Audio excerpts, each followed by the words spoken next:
The best thing about this project, or one of the best things, is the team. So we're all here. You can ask us questions.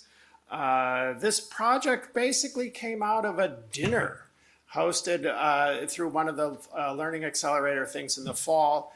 Jake and I sat across the table from each other, and we went around saying, what are you interested in?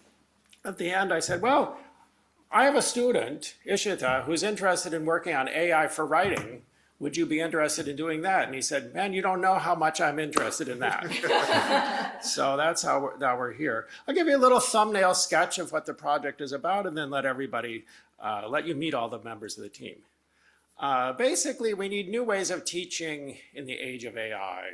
So the main part of this is to help teachers who teach analytical writing an essay about a book you read or something like that, which starts with someone actually reading the book, we hope, and then thinking about it and trying to find some conviction about it and writing something based on that. So we're thinking first about supporting that initial process of writing an essay. We have 2 of the high school students from Sacred Heart here. You want to stand up?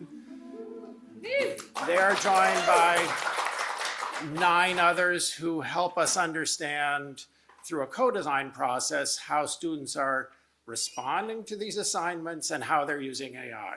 And one of the things we found is that they're all conversant with AI and comfortable using it.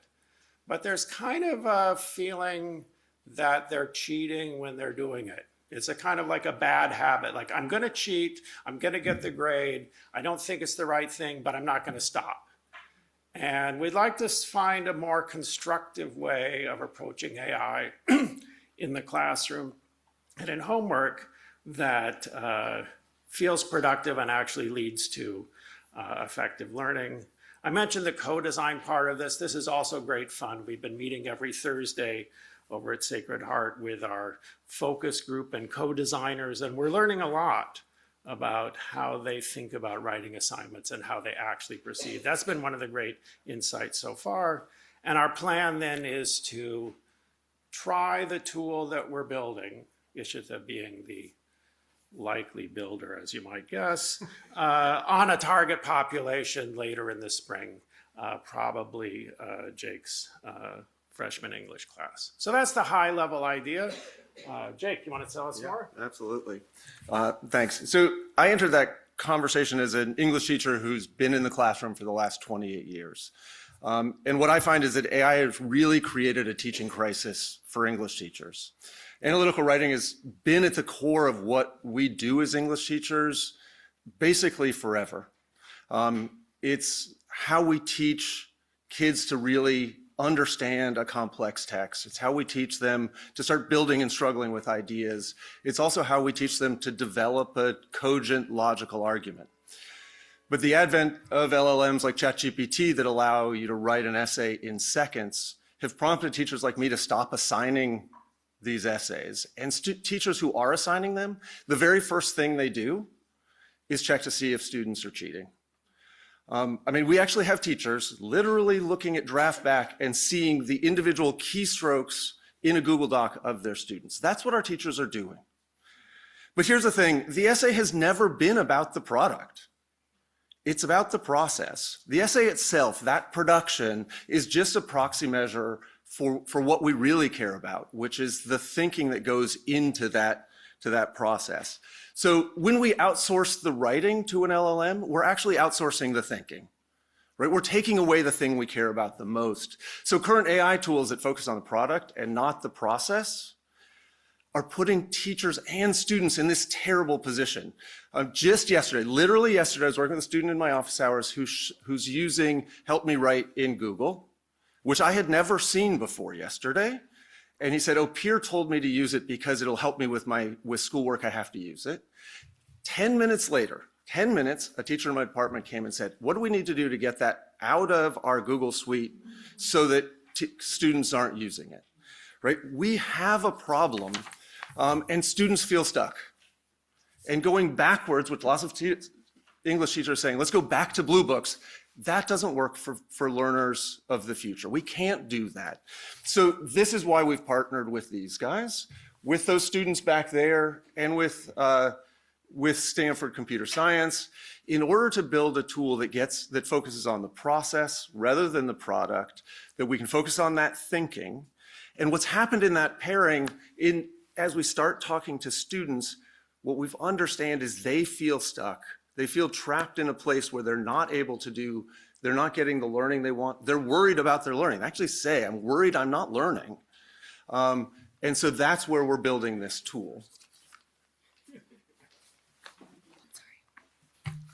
Okay, we're gonna go quick. Teachers have been trying to replicate themselves for years. It's like an ongoing joke. I wish there were 5 of me, right?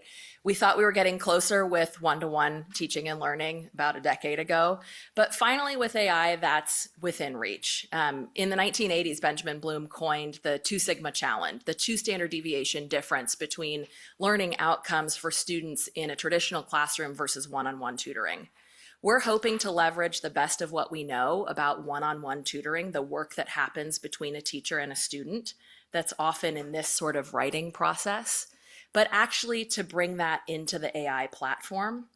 And to do that, we would also leverage the best of what we know about disciplined writing pedagogy, multimedia design principles, and the high bar set by Universal Design for Learning.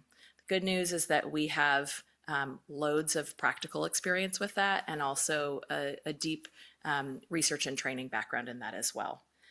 We are at our time, so in the interest of also front-loading some of your questions, how would we do this? Secret weapon is Ishita. So I would pitch the first question to Ishita of like, how would we do this? What would you base this off of? Look at that creative use of time. Hello, I'm Ishita. I'm a master's student in computer science. I also did my undergrad here in computer science. And my honors thesis was building this tool, which I built over a period of 9 months. And it was deployed in one of Stanford's largest online learning platforms called Code in Place. It was deployed to 40,000 students who were learning to code. They were introductory programmers.